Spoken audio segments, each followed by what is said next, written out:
बकलावा बनाएंगे। आज बकलावे की शीट्स मिल जाती हैं फ्रोज़न, इनको था कर लिया है। पिस्ता है, चीनी है, शहद है और इलायची और बटर। तो पिस्ते की शीट को था करके बिछा लेंगे, उसके ऊपर पिस्ता बारीक क्रश करके डाल दिया है और इसके लिए शीरा बनाएंगे। और ये इसके ऊपर टुकड़ियाँ काट के इस पर बटर डाल दिया है, तकरीबन 50 ग्राम या 100 ग्राम के करीब, अपनी ज़रूरत के मुताबिक। उसको ओवन में रख दें और उसके बाद 20 मिनट के लिए 200 डिग्री के हीट पे। तो ये लग रहा है कि थोड़ा बन गया, थोड़ी देर और रखेंगे। शीरा जो है ये हाफ़ कप चीनी, इसमें 2-3 चम्मच शहद, हाफ़ कप पानी, इलायची, और उसको थोड़ी देर जो है बॉयल करें।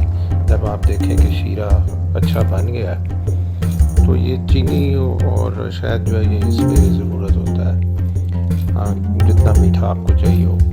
सो इसके ऊपर अच्छी तरह से फैला दें। तो ये बकलावा तैयार है। इसको जनाब इसके ऊपर बारीक कुतरा हुआ पिस्ता डालें और चाय के साथ एंजॉय करें।